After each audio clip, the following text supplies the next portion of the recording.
Hit the guys up on the Riverwind Casino call-in line at 405-329-9000 or text the show on the Knippelmeyer Chevrolet text line at 405-651-3439. Do it!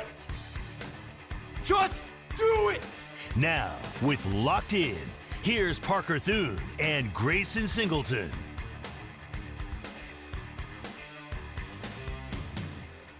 Well, Mr. Singleton, do you suppose we'll have enough news to carry us over for the next hour here? If we were doing 3 or 4 hours of radio, we'd have enough news from the weekend to carry us through. Boy, get ready for a rapid-fire this is gonna be installment fun. of Locked In here on the Ref. This will be a fun show. This is probably going to be up there with our most jam-packed shows of the year. And the reason being, well, there are several reasons. The first of which is that Oklahoma just hosted the Champion Barbecue over the weekend. Biggest official visit weekend of the year. What's interesting is numbers-wise, the Champion Barbecue isn't actually the biggest of the summer for Oklahoma. They had 16 in over the weekend, but they also had 16 visitors in for that June 6th through 8th weekend. So numbers-wise, this wasn't by far and away the biggest recruiting weekend for Oklahoma of the summer as it has been in past years. But still, 16 visitors is a lot. And Oklahoma already has one of them on board publicly. I imagine Steely and Grayson discussed it last hour when it became official, so I won't retrace too many of their steps in doing so, but three-star linebacker Bowe Bentley out of Hamilton High School in Chandler, Arizona, has committed to the Sooners publicly this afternoon. And, Grayson, this is a good place to start because this was easily the most predictable verbal commitment of the weekend for Oklahoma. I mean, Bowe Bentley's twin brother Nico, the three-star safety, had already been committed to the Sooners for 6 weeks. Everybody kind of knew that Bowe was coming along as well, but he wanted to take things at his own pace. He wanted to enjoy the process, wanted to measure twice, cut once, make sure he did everything according to his own plan, apart from his brother's influence or his family's influence. And so that's what he did. He takes official visits to Oregon and Texas, then takes the final official visit to Oklahoma, and locks in with the Sooners this Monday afternoon. So 12th commit of the cycle for Oklahoma. I guess the second of the Champion Barbecue weekend because kicker Trace Rudd did commit very quickly. Committed Saturday night, went public Saturday night.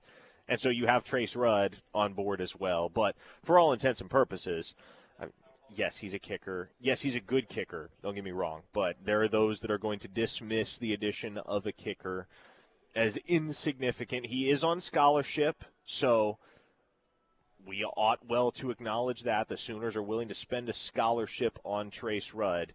But Bowe Bentley feels like the first big splash of the Champion Barbecue weekend to date. And even though it was predictable, don't let it overshadow the value of having Bowe Bentley on board, because we've mentioned time and time and time again, and it bears repeating, that Oklahoma is a little bit thin at linebacker going forward past the 2025 season. So, yes, we knew it was going to happen. Yes, it was that much more of a certainty because his twin brother Nico, the safety, committed about a month ago. But it is still a very important pickup for Oklahoma as a guy who can play downhill, a guy who can play in coverage and in space. Very versatile as a linebacker, very instinctual as well. So he's going to provide not just something upstairs like intellect and whatnot, but he's also going to provide depth and numbers, which the Sooners desperately need right now in that linebacker room. So still a very, very critical pickup, and it's good on the staff and on the Sooners to get it done, even when Oregon and Texas came calling. And this is a guy that may play immediate snaps as a true freshman.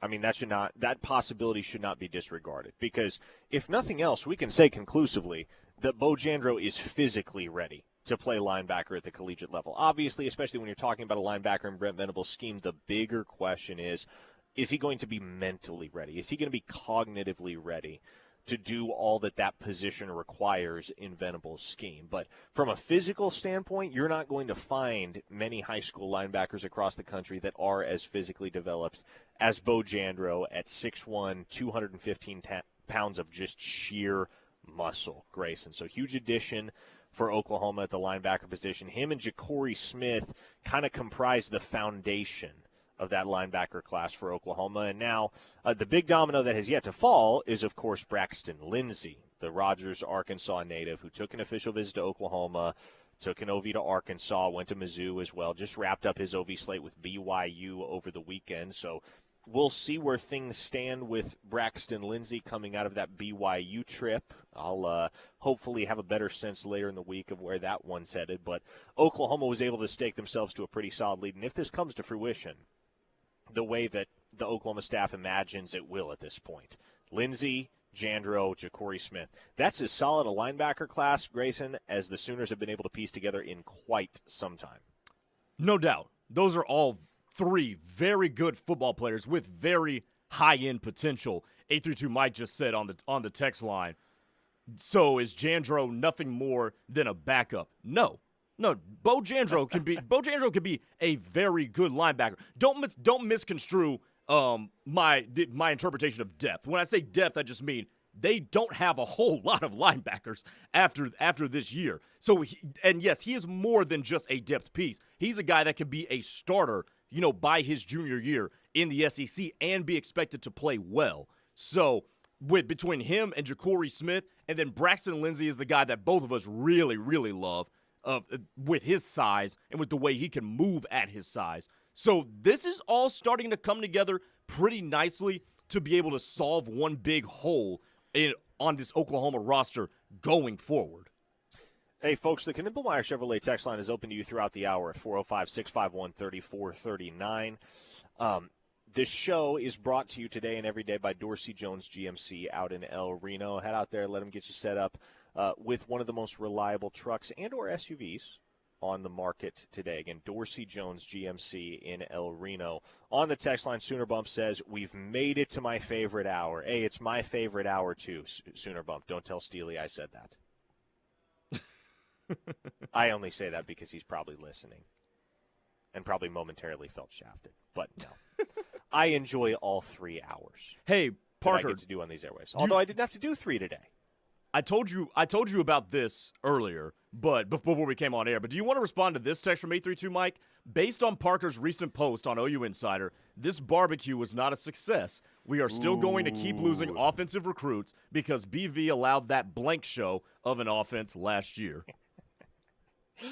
The Champion Barbecue was very much a success, and we'll dig into it more and more throughout the show. But, look, is Oklahoma going to land everybody that OV'd over the weekend? No, they're not. I mean, that never happens during OV season. You're going to have some guys that show up, take OVs, and then decide, you know what, I'd rather be at another school. And that's fine. That's the reason why you OV, well, in Oklahoma's case, almost 36 targets over the course of the month of June. But this class is still coming together pretty nicely for Oklahoma. And, again, we have so much to discuss that it's hard to even encapsulate all of that in concise fashion with just a few sentences. But we're going to unpack it all. We certainly will. Evan from Blanchard says, Grayson, did I catch you in the wild working out at Crunch this weekend? I would have said hi, but I needed to hear the white guy voice to confirm. I will go ahead and tell you this. I sound a lot different in person than I do over a microphone on these airwaves, so just keep that in mind. To answer your question, you probably did. I do work out at Crunch, and if you do see me, please come say hi. Recruiting Boomer says, the one I have been waiting on is Krell. What are we feeling on him, P? So that, of course, is in reference to 4-star defensive end Jake Krell, the number 3 edge talent in the entire country in the 2026 class. He OV'd with Oklahoma over the weekend. And look, just to kind of set expectations there, I don't think that recruitment is going to be over for a long time to come. I think that recruitment probably lasts into the fall. It wouldn't shock me if Krell takes another round of game day visits in the fall to the schools that he's really, really serious about. But the consensus across the industry is and has been that Oklahoma leads for Jake Krell. On the OU side, they were hoping to be able to wrap it up over the weekend with Krell. They were hoping he would just go ahead, turn in his chip, they could get him committed, and that's that. But that did not happen, obviously. They're going to have to play the long game there. And so you have Florida in the mix. You have Texas in the mix. You'll have several other schools in the mix. Even if they aren't in the mix right now, you'd think that as this recruitment drags on into the fall, there are going to be other programs that figure, maybe we do have a shot. Let's throw some money at the kid, see if we can't get him on board. So it's going to be a battle for Jake Krell. Oklahoma would have loved to get him verbally committed over the weekend. It didn't happen. That's okay. I still think they're the leader in the clubhouse moving forward. This one's a little bit off topic, Parker, but I think it's worth mentioning. A texter with the 918 says, any current news on how the wide receiver that broke his leg at the end of spring, that's Giovanni Gibson, is he working out or running? Will he be back for the season? So it depends on who you believe. If you believe Brent Venables, if you take Brent Venables' word for it, he has said that Giovanni Gibson is likely to be ready for the start of the season. However, I perfectly understand and acknowledge that there are going to be many folks that after what happened throughout the 2024 season with several of the guys that were injured and were told, yeah, they're close to coming back, when in reality they weren't close to coming back, and some of them never came back. I understand why some folks would be skeptical of that timeline. And so I think here's how I would set the expectations. I think it's fair to expect that Giovanni Gibson is back for conference play. I think it's fair to expect that by late September, he's ready. That would be the hope, and I think that is a fair expectation based on what we've been told thus far regarding Giovanni Gibson's progress. I think it is perfectly acceptable to hold out in the hope that he is indeed ready for week one. But I also don't feel like that's a necessity. And I've said that before. If he's not ready for week one, that's okay. If he's not ready for week 2 against Michigan, that's okay. I think Oklahoma's going to have enough firepower to be able to get through non-conference play unscathed with or without Giovanni Gibson. So that's kind of where I stand on the matter. He's progressing well, progressing even ahead of maybe what the initial timeline was or what the timeline was expected to be for his recovery. But all in all, things are going well with Giovanni Gibson. Greg from Lawton says, you've got a sexy voice, Grayson. Things I never thought I would hear from another man. But I appreciate it. Whoa! I just opened the rest of the text. I didn't read the rest of the text. Yeah, good on you purpose. for not reading that. Mm-hmm. Kyle from Salisaw says, is there any real traction on Tristan Keys decommitting from LSU and following Bentley? Probably a dumb question, but I got to get it off my chest. Yeah, Grayson, I guess we haven't had the chance to do Locked In since Bowe Bentley announced on Friday. That was huge. It happened towards the very tail end of the Friday rush, so me and Travis Davidson got to react in real time. But, boy, did that get the Champion Barbecue weekend off to a roaring start. That was enormous for Oklahoma to be able to get Bowe Bentley on board, and not just on board, but at the board at the beginning of the Champion Barbecue weekend and kind of set the tone for the experience and get him recruiting some of the receivers that were in town, which he did. Now, as far as Tristan Keys, the 5-star LSU wide receiver commit, do I think he signs with LSU? No, I do not. I think he signs elsewhere. Do I think he signs with Oklahoma? Absolutely not, because that asking price is going to be astronomically high. Astronomically high. Now, I will say that as it pertains to Oklahoma's wide receiver recruiting right now, there's been a lot of change and a lot of moving parts, even over the last 24, 48 hours. So Oklahoma has one commit in Daniel Odum at the wide receiver position. Good buddies with Jaden O'Neal. He's from the state of California, and there were many, including myself, that were of the opinion Daniel Odum probably would decommit at some point, especially if Jaden O'Neal were to flip to Florida State or Arizona or whatever the case may be. He did wind up flipping to Florida State, as we know. But Daniel Odum still took his official visit over the weekend to Oklahoma. He's remained locked in, and from everything I've heard, the indication right now is that Daniel Odum is going to stay committed to Oklahoma and sign with Oklahoma in December. Now, we're a long way off from December. A lot can change in 6 months. But right now, there's more confidence than ever that Oklahoma is going to be able to retain Daniel Odum's pledge. So you have one commit. Now, the Sooners had 4 official visitors at wide receiver over the weekend. You had Odum. you had 4-star wideouts Jordan Clay, Craig Dandridge, and Zachary Turner. Turner from Duncanville, Texas, Clay from San Antonio, Texas, and Dandridge from Cambridge, Georgia. So, with those three, Grayson, OU is in the top 2 with each of those 3 uncommitted wideouts that I mentioned. The problem is I don't think they're number 1 for any of those 3 wideouts that I mentioned. I think they're running behind Miami for Zachary Turner right now. Miami evidently has done Miami things in that recruitment. So there's that. I think they're still a step behind Baylor with Jordan Clay, and I think they're running second to Georgia for Craig Dandridge. And if you paid attention earlier this morning, Georgia lost a wide receiver commitment. Yes, they did. They lost Vance Spafford, who flipped to Miami. Yep. And so my read on the situation is, well, and I know this for a fact, Craig Dandridge is the number 1 priority for Georgia among uncommitted wide receivers. And obviously there's more of a need now than there was with Spafford out of the class for another stud wideout. So Dandridge is supposed to commit this Thursday. I lean Georgia right now. Turner is supposed to commit. I believe the date is July 6th. Yes. First week of July. He Yes. just announced it last night. I favor Miami there right now. Jordan Clay commits on July 11th. And so I do get the sense that if Oklahoma sways any of the 3, it would be Clay. So that will be an interesting one to watch, especially if Dandridge does go Georgia and Turner does go Miami on the 6th of July. If we get closer to the 11th of July, Clay's commitment date, and Oklahoma is still ostensibly in need of a splash edition at wideout, might they up the price of the brick for Jordan Clay?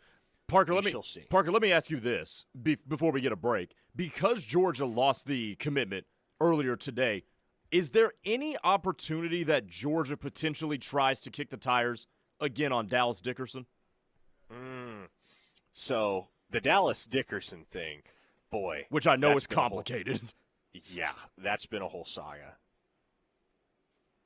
Let's just address that now before we hit a break. I was debating. I was like, should we get a word in from our sponsors first, or should we just dive into this? Let's just dive in. Let's just get this out of the way. So the Dallas Dickerson situation has been all over the board the last several days. Last week there was confidence, some real confidence on the Oklahoma side of things that he's going to be a Sooner. We got him in the crosshairs. He's been receptive to our advances. He's coming here. That changed quickly. And in the span of 72 hours, it went from, yep, Oklahoma looks like the leader in the clubhouse for Dallas Dickerson. This is all coming together to, well, shoot, this is back up in the air. Nobody knows. There's buzz for Georgia Tech. There's buzz for OU. There's buzz for Kentucky, his 3 finalists. As it stands right now, my expectation, Grayson, is that Dickerson announces for Kentucky tomorrow. That said, I very much get the sense, and there are probably 3 or 4 of these recruitments every single year where you can identify this reality pretty immediately once decision time rolls around. It doesn't feel like this decision is going to be final. Now, does that mean he doesn't sign with Kentucky? Should he announce for the Wildcats tomorrow? Not necessarily, but I think he's going to continue to keep the phone lines open for other schools. I think it's certainly a possibility. It's always a possibility that Georgia throws a hat in the ring. And the disclaimer with Dickerson from the jump has been, well, if Georgia ever gets involved, you probably got to kiss it goodbye, right? So we'll see what happens with Georgia. But I also think this is a guy that even if he does announce for Kentucky tomorrow, as I expect, I don't know that he's completely out of the picture for Oklahoma. I don't know that he doesn't wind up in Oklahoma's signing class. It's going to come down to willingness to be able to go and sway him from Kentucky, though. And like that, the willingness aspect is always a tough thing to gauge on the OU end because the staff has some guys that they'll continue recruiting even after they commit elsewhere, and they'll have some guys that, they commit elsewhere, and especially if it's to an ostensibly inferior school to Oklahoma, as Kentucky is. There's a lot of those guys, they just look at it as, okay, well, shoot, if you want to go to Kentucky, just go play for Kentucky. we're not going to be hanging our heads over it. So what happens with Dickerson in the long run is going to be very intriguing. Again, I believe he picks Kentucky tomorrow, but I don't think that's the end of the line. So that's about the sum and substance of it when it comes to that recruitment. A lot of moving pieces right now at the wide receiver position specifically for Oklahoma. We'll discuss more of that. We'll discuss some of the other rumblings coming out of Champ U Barbecue Weekend on the other side. But we do got to hit an opening timeout here. You're listening to Locked In here on the Ref, the home of Sooner fans. Stay with us. We'll be right back. Coach Stoops here for Van Hoos Fence. If you want to work with the best local fence company and get championship service, contact my friend Mark and the Van Hoos Fence team. Van Hoos Fence gives each customer the most professional craftsmanship and competitive pricing in Oklahoma. From wood to chain link to vinyl to metal fences, the Van Hoos Fence team does it all. Contact the Fencing All-Americans at Van Hoos Fence, 405-735-1167 or vhfence.com. Considering refinancing your mortgage? Now might be the perfect time to start planning. With rates on the move, Stride Bank can help you determine if you may be able to lower your monthly payments, shorten your loan term, or tap into your home's equity. Stride's expert mortgage advisors will work with you to tailor a solution that fits your needs. With local roots and national reach, Stride Bank is your go-to partner for all your banking needs. Stride Bank, your trusted financial partner since 1913. Find out more at stridebank.com. Stride Bank, member FDIC, equal housing lender. Imagine one step, and suddenly a fall turns into a fracture. For many, osteoporosis is a hidden threat, weakening bones silently until it's too late. At the Ortho Central Bone Health Clinic, we believe in personalized care to keep bones strong and resilient. Led by advanced practitioner Amanda Boyd, our team specializes in detection and personalized treatment plans, from bone density testing to strengthening bones after a fracture. Take charge of your bone health today. Call Ortho Central's Bone Health Clinic and let's build better bones together. What's up, Ref Army? Dari Noka here of the SEC Network and your newest host here at the Ref, the home of Sooner fans. Starting June 30th, spend your late mornings with me and Josh Helmer every weekday from 9 to noon as we talk everything Sooners, and I'll help you all keep tabs on what's happening in the rest of the SEC. Whether it's on the plains of Auburn, the swamp in Gainesville, or right here in Norman, we've got you covered every weekday from 9 to noon on the Ref and worldwide on the KREF app. That's every weekday for the Dari Noka Show from 9 to noon on the Ref and worldwide on the KREF app. Visit Confidence Ford of Norman and receive employee pricing on our Ford lineup. But that's not all. We'll also give you a complimentary spray-in bed liner and window tint on all remaining new 2024 Super Duty trucks in stock, or save up to $10,000 on all remaining new 2024 Broncos. Drive the Ford you've always wanted from a team that puts you first. Visit us today, conveniently located at 825 North Interstate Drive. Confidence Ford of Norman, part of the Cavender Auto family, where confidence is Cavender. Oklahoma-based Precision Fluid Power sells new and remanufactured hydraulic pumps, as well as repairs for virtually any hydraulic pump, motor, hydraulic servo valve, and cylinder. We serve all industries, large or small, regardless of what equipment you operate. Industrial, mobile, agricultural, construction. With over 150 years of expertise, the Precision Fluid Power team can provide solutions to handle all your hydraulic needs, local or out of state. Precision Fluid Power can help. PrecisionFluidPower.com. Hey Sooner fans, it's almost football season, and there's no better time to gear up than right now at Balfour of Norman, your locally owned headquarters for all things Sooner. Whether you're searching for your new lucky game day polo, tee, or hat, we've got you covered from top brands like Nike, Jordan, and Tommy Bahama. Looking to take your tailgate or watch party up a notch? Check out our great selection of OU glassware, flags, and serving pieces. Come support local, stock up on Sooner style, and get ready to yell Boomer Sooner, only at Balfour of Norman, where Sooner spirit lives year-round. How do you give hope to a child in the foster care system? It starts with your heart.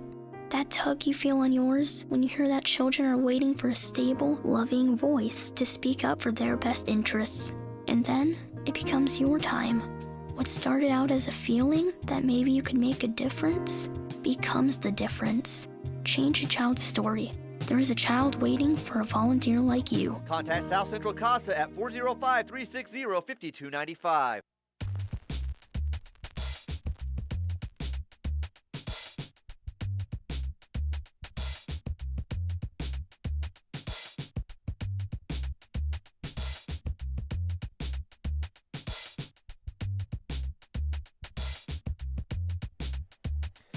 It is Locked In here on the Ref, the home of Sooner fans. Parker Thune, Grayson Singleton with you. I am in Indianapolis today for the Rivals 5-Star. So, doing the show from the lobby of a Marriott in downtown Indianapolis. What's the vibes like in Indiana right now? In Indiana, I tell you, man, the natives were restless last night when the Oklahoma City Thunder brought home the NBA title. And obviously, like, happy for the Thunder, happy for the great people of the state of Oklahoma. I do wish for many reasons that what happened to Tyrese Halliburton had not happened to Tyrese Halliburton. That's an injury that's going to cost him a lot of time on the basketball court. That's going to be a lengthy rehab that he faces. You never want to see that happen to anybody. It's very obviously an Achilles, right? And that's a tough injury. Yeah, it's official. Yeah, but also, man, he came out last night in the first quarter, and he was firing at will, and he was making those shots drop from downtown. Oh, he came out like gangbusters. And you got the sense that if he would have played a full 48 minutes, it would have been a really fun shootout between Indiana and OKC. And as it was, what you imagined would happen ended up happening, which is there came a certain point where Oklahoma City just kind of took control and gradually expanded the lead and built upon it. And in the end, the Thunder bringing home the NBA title, which is great. Sucks for Halliburton, though. Sucks for the Pacers. Hey, Park, real fast. Speaking of Achilles, did you see what happened to Jalen Moore during the pre-draft process? I did, man. That's brutal. That sucks, too. Hate that for Jalen Moore, especially because obviously that's going to affect his ability to get a professional contract with the timeline. Exactly. I mean, it's not like that happened when he was already on a roster somewhere. That happens as he's in the midst of trying to position himself to get drafted into the NBA and make a roster. And so, hate that for Jalen Moore. Hate it for Tyrese Halliburton. Hate Achilles injuries, man. Why can't Achilles tendons just hold together? Achilles and an ACL. Anytime you see those in a sentence, it's never good. Man. It's tough. Tough times. Tough times. But as far as Oklahoma recruiting goes, which, by the way, to bring that thought for full circle, I went out last night. It was a late work night for me. Late work night anyway, even later because we're in the Eastern time zone here as opposed to the Central time zone, so we're an hour in the future. And so it's like 11 p.m. local time. I have not eaten since I was still in Missouri on the road out here. And so I decide, you know what? I'm gonna go grab a pizza. There's got to be some solid pizza in Indianapolis, right? And there was a little pizza joint that happened to be open until 3 a.m. right next to the campus of IUPUI, Indiana University, Purdue University, Indianapolis. Why it is called that, I have no idea to this day.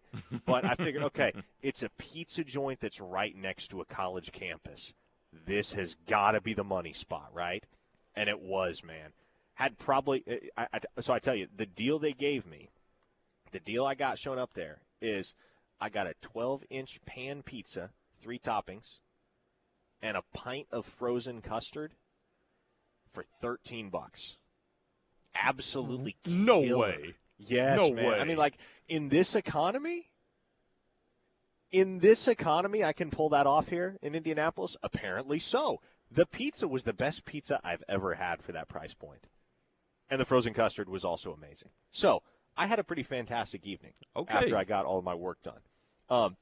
But as I was at this pizza joint, waiting for them to finish up my order, and I figured I had to beat the rush. So I left, I got out, went to go get my pizza when there was maybe 3-4 minutes left in the game, when it was clear that OKC was taking it home.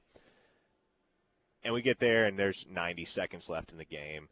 And the guys that are working at the pizza shop are audibly bemoaning the Pacers' fate. Man, this was our year. Can't believe that happened to Hallie. I am not, one of them literally saying, I am not enjoying being here right now. And then I get home, right? I say home. I get back to the hotel to dig into the pizza. And so I'm sitting there, and I've still got the TV on because I'd been watching the game, but the coverage, the network coverage had long since concluded, and so it's shifted to the local TV newscast. And the entire newscast is a sportscast, in essence. Coverage of Game 7 of the NBA Finals from this local sports crew that is on the ABC affiliate in Indianapolis, and they're interviewing distraught Pacers fans outside the arena. Oh, tough scene for these folks. But a joyous scene in Oklahoma City, which I'm glad so many of you got to partake in last night. The Waffler says, Thune, you going to order me a pizza from there when Anthony outdoes Anderson this year? By the way, is Anderson hurt yet? Yes, that is the bet that is still standing between me and the Waffler. He bet me a pizza, I think back in January, that Andrell Anthony will outproduce Nick Anderson in 2025. Two-Star Jay in Tulsa asks, hey, Parker, did that pizza and custard come with a side? Oh, never mind. I can't read the rest of that text. Come on, Jay. Come on. Sooner Bump says, dang, I should have gone on the road with PT. Hey, Sooner Bump, you are always welcome. You want a road trip with me? You're more than welcome. A 580 listener says, did Parker have a celebratory ice-cold water last night? You're dang right I did. That's too funny. Okay, we got to get reoriented because we still have a lot that we have to jam in the last half hour of this show. So, back to the Champion Barbecue. We talked about the wide receiver situation. A couple wide receivers that were in town for the June 6th through 8th official visit weekend that I think OU's in very good standing with right now. Jaden Petit, 4-star wideout out of Naples, Florida, and then Davian Gross, the 4-star wideout out of Frisco, Lone Star. OU looks really, really good in those two recruitments. So, things looking solid for the Sooners. With that pair, you factor in Daniel Odum. You're looking at 3 blue-chip wide receiver commits, potentially, if it all comes together the way you want it to, the way you kind of need it to, honestly, at this point. And then if you can cap that off with a surprise addition of somebody like Craig Dandridge or Jordan Clay, you can sway those guys. Dandridge from Georgia, and Clay from Baylor. Then great, that's a phenomenal wide receiver class. You get 3 blue chippers, you take that all day long. You get 4 blue chippers, that is a coup. So those are the names to watch at wide receiver. One of the interesting dynamics that emerged over the weekend is that it seemed as though the Sooners were going into the Champion Barbecue as the favorite for Taj Overton, the 4-star defensive tackle out of Owasso, Oklahoma. On the other side of the Champion Barbecue, Grayson, here on this Monday afternoon, I'll be frank, I think Taj Overton is going to Oklahoma State. So I don't know if there was some chicanery here. Grayson working as the inside man on behalf of the Pokes. Here you go again.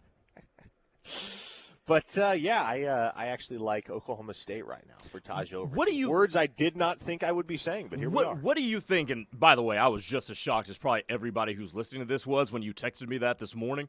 What do you think pushed him in that direction, given that he was at the Champion Barbecue this weekend? Well, he took the Oklahoma State official midweek last week. So he got to see Oklahoma State first. Then immediately on the heels of that, he went to OU. And how do I put this, Grayson? Taj Overton is more of a priority at Oklahoma State than he is at Oklahoma, which is perfectly natural, right? Like, you understand. And probably correct. But Oklahoma State, as I understand it, is willing to go to lengths that Oklahoma's just really not in that recruitment. And so what that brings into focus for the Sooners is the pursuit of 3-star Hopewell, Virginia defensive tackle T-Ron Richardson. I think they lead there. He was on campus June 6th through the 8th for his OV. Of course, Oklahoma already has one defensive tackle commit in Brian Harris. But there's a crunch here. There's a bit of a rub here. You have Brian Harris on board. That's great. Trending well for T-Ron Richardson right now. But the issue is you're probably going to need another defensive tackle. At the very least, you're going to need one more. Might need 2 more. I don't know how the numbers are going to shake out, and obviously that is going to be highly contingent upon what happens throughout the season. A need for Oklahoma right now might not resemble, or I should say the level of need at a certain position right now might not resemble the level of need at that same position come November once we get an idea of who's portal bound, who's maybe leaving early for the draft, whatever the case may be. But defensive tackle feels like a position right now where Oklahoma still has some work to do. Well, let me ask you this. What is the latest on the pursuit of Valdon Sohn? He didn't even come in this weekend. Oh. Went to Georgia instead. So. Well, that'll probably tell you everything you need to know about that. So it feels like Oklahoma may need to evaluate some other options at defensive tackle moving forward. Which, okay, and here's something else that could maybe become a possibility. I like where Oklahoma stands coming out of the Champion Barbecue weekend with 2 defensive end targets, neither of which are Jake Krell, although I do think Oklahoma leads for Krell.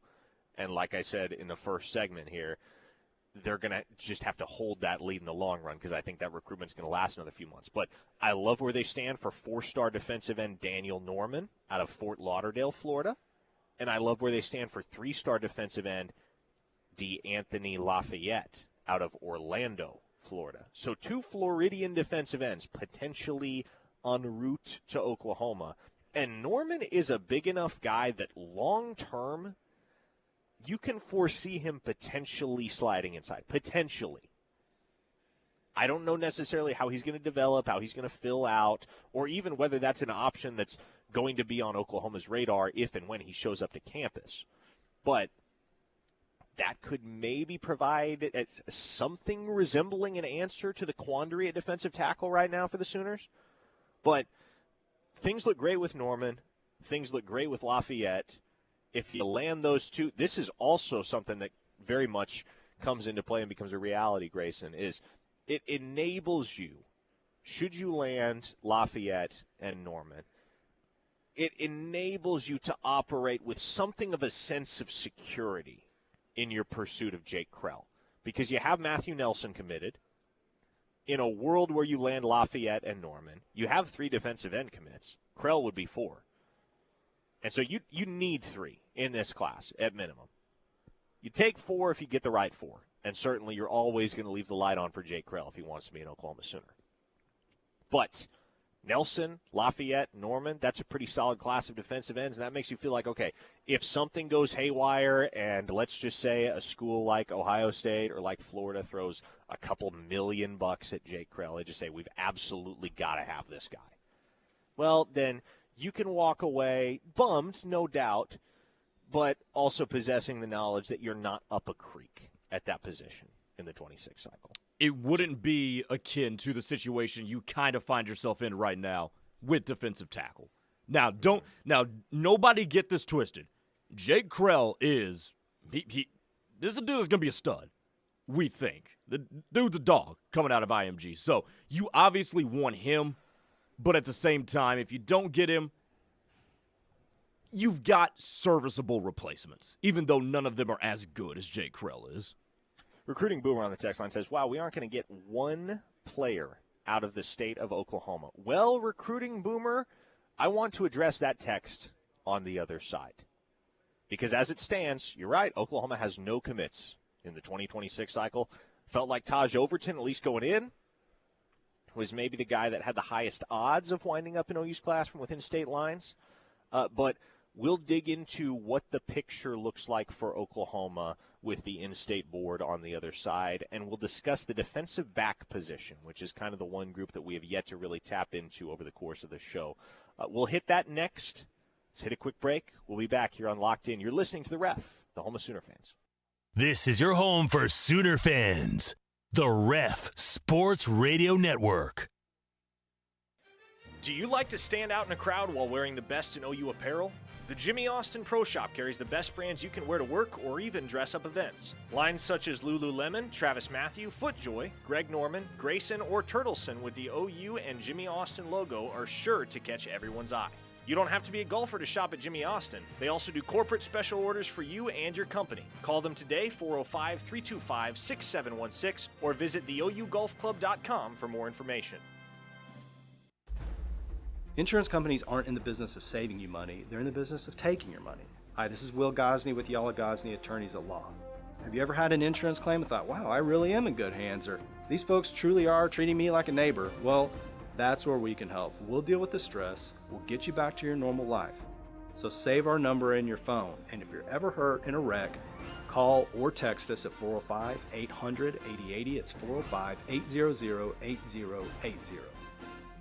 The wait is almost over, and football is almost back. What better way to celebrate than to give members of the Ref Army opportunities to win big with the Ref's 3rd annual Gridiron Giveaway. Join us for our Gridiron Giveaway, live from Buffalo Wild Wings in Norman, just south of Highway 9 on Classen, from noon until 7, as we give away 70 different teams from the Power Conferences. And those lucky enough to get one of the final 4 finishers in the College Football Playoff will get one of our 4 grand prizes. Even members of the Ref Army who don't get a team still get a chance at one of our many instant prizes. The Ref's 3rd annual Gridiron Giveaway is brought to you by Riverwind Casino and Hotel. Riverwind is complimented by a variety of bars, restaurants, and the best live music in the metro. It's no surprise that Riverwind is always a good time. That's the Ref's Gridiron Giveaway at Buffalo Wild Wings in Norman on July 30th from noon to 7. The home of Sooner fans. The Ref Sports Radio Network. Is your team coming to Norman or Noble for an event? Let Chick-fil-A 12th Avenue be your winning meal provider. From box meals and nugget trays to lemonade and tea, 12th Avenue Chick-fil-A can provide your team's pre- or post-game meal. Delivery, pickup, or dine-in, 12th Avenue will have you covered. Call us at 405-310-3189 or use the CFA One app and let Chick-fil-A feed your team. Don't forget to ask about the Give Back program for a winning season. Call 405-310-3189 and remember to eat more chicken.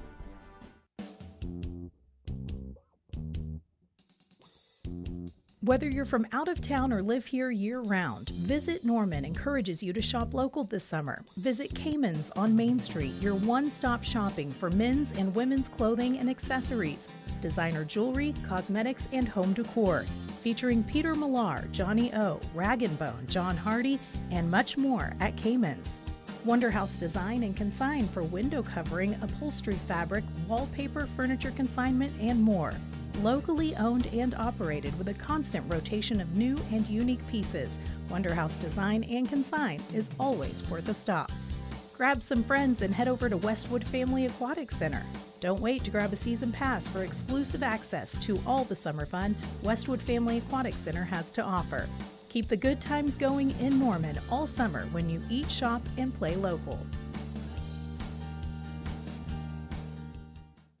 My name is William Yank. I'm a 23-year-old, 3-time leukemia survivor.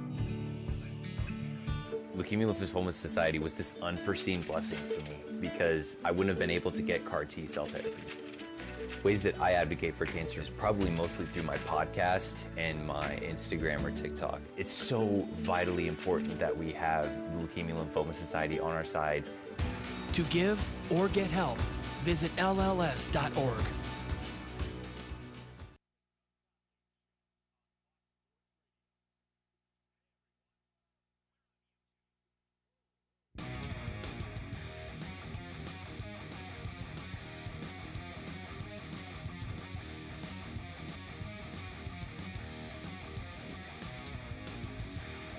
It is locked in here on the Ref. The home of Sooner fans, one final segment. Parker Thune from the Rivals 5-star in Indianapolis. Grayson Singleton is holding it down in the Buffalo Wild Wings studios. And I'll pay off the tease right from the jump here because I mentioned it towards the end of last segment. Recruiting Boomer shot us a text and said, wow, we aren't going to get one player out of the state of Oklahoma. And here's the reality, Grayson. With Jaden O'Neal's decommitment last week, the Sooners currently hold 0 commits from within state lines. The most likely candidate to wind up in the class from within the state appeared to be Taj Overton, but he's now trending into the Pokes. However, there is one other player that is in the picture for Oklahoma, squarely in the mix. And at this point, really the only candidate, assuming Overton goes to Oklahoma State, this is the only guy that's left. This is the only guy that can prevent Oklahoma from getting shut out in their own state. That's Braden Presley, the 3-star defensive back out of Bixby, Oklahoma, who took his OV with the Sooners over the weekend. And that one actually looks good for Oklahoma right now. I'm told he is supposed to announce first week of July. I believe it is July 4th, Independence Day. So we're getting pretty close to a decision from Braden Presley, but I'd pick OU right now for him. It is kind of crazy, though, to think that he may wind up being the only player from the state of Oklahoma that winds up in the Sooners 2026 class. I think that may legitimately be unprecedented, Grayson. I don't know that Oklahoma has ever had fewer than 2 in-state commits in a given class. But it makes sense that it's happening now. And we've broached this conversation before, given these new state of college football and how, geographical borders they mean less and less now because of how connected everybody is across the country. Also correlated with the fact that you brought in Jim Nagy, who is very experienced in recruiting people from every corner of the United States. So it makes perfect sense that it's happening now. Obviously, because of how traditional college football is and the fact that, people want to keep their guys and it means a little bit more to the guys that grew up in state. I get all of that. You want to have those guys, at least some representation of in-state in your class. But the reality of the situation is that just isn't always going to be the case. And, the question now becomes, is this a negative PR look to Oklahoma that they didn't land anybody from in-state? Does it affect their recruiting and their standing with some in-state prospects coming up in the 27-28 classes going forward? All that remains to be answered, but really it doesn't shock me at all that they're going to accumulate a class and they're going to accumulate a pretty good class, but it's going to be from elsewhere. Kind of crazy, man. You look at the top players in the state of Oklahoma, according to Rivals. The top 10 players right now in the state are Jaden O'Neal, committed to Florida State, Mason James, committed to Washington, Taj Overton, currently uncommitted. I like Oklahoma State there. The next 2, Trey McLaughlin and Caden Jones, already committed to Oklahoma State. Yep. The Pokes may wind up with 3 of the top 5 players from within state lines. When was the last time that happened? Colton Yarbrough, committed to Arkansas. Kenny Golston, committed to Idaho. Dejon Ackerson, committed to K-State. And Naquane Carter, committed to Kansas. At number 10 is Braden Presley. So, if you look through that list, and if you're just evaluating at face value what the 2026 class, the upper echelon of the 2026 class looks like across the state of Oklahoma, these guys are spreading to the winds more so than ever before. It's kind of crazy. When was the last time you saw the top 5 players in the state going to Florida State, Washington, Oklahoma State makes sense. Okay. Generally, historically speaking, they haven't landed the absolute top players in the state with a few exceptions, but they've always been in it for several of the top 10 from within the state of Oklahoma on an annual basis. But Florida State, Washington, being the 2 schools that potentially come to Oklahoma's home turf and land the 2 top prospects from within state lines, that's kind of wild. And obviously the Jaden O'Neal thing, we understand the circumstances there and also understand that he's not originally from the state of Oklahoma. But the times, they are a-changin', no question about it. Now, we do have a decision coming later this evening for a major Oklahoma target in the 2026 class, and that is 4-star cornerback Danny Odum out of First Academy down in Orlando, Florida.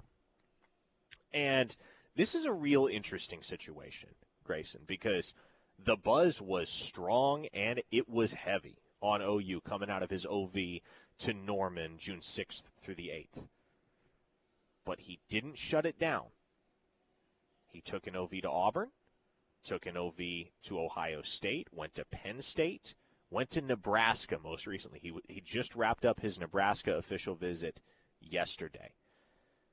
And I'll tell you, I think he's supposed to commit in the next hour or so. It's supposed to be 5 p.m. Eastern time that Danny Odum locks in his pledge. Nobody is 100% sure of where that kid's going. I mean, I'm here at the Rivals 5-star with all of the top national experts, not only from Rivals.com, but also from On3. Nobody knows with certainty what Danny Odum is going to do. It's funny. I've heard in the last 24 hours alone, and he has 5 finalists. It's Clemson, Penn State, Ohio State, Oklahoma, Nebraska. In the last 24 hours alone, I have heard it's definitely not Oklahoma, it's definitely not Penn State, it's definitely not Clemson, and it's definitely not Ohio State.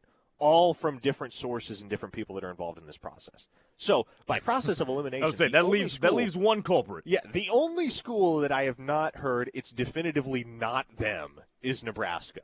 So, if you're just going process of elimination there, you favor Nebraska going into the decision to get it done with Danny Odum, which there's going to be a whole postmortem if and when he does pick the Huskers as to how this all unfolded on the Oklahoma side of things. But suffice to say, the confidence from the OU side was very warranted, and there was a time, certainly, I think immediately after the visit and probably for about a week and a half thereafter, I would have pegged Oklahoma as the destination for Danny Odum, but things changed so quickly during OV season here in the NIL era, and this is just one example. So I do expect – I've been able to cull it down to 3 programs that it's objectively, without question, going to come down to.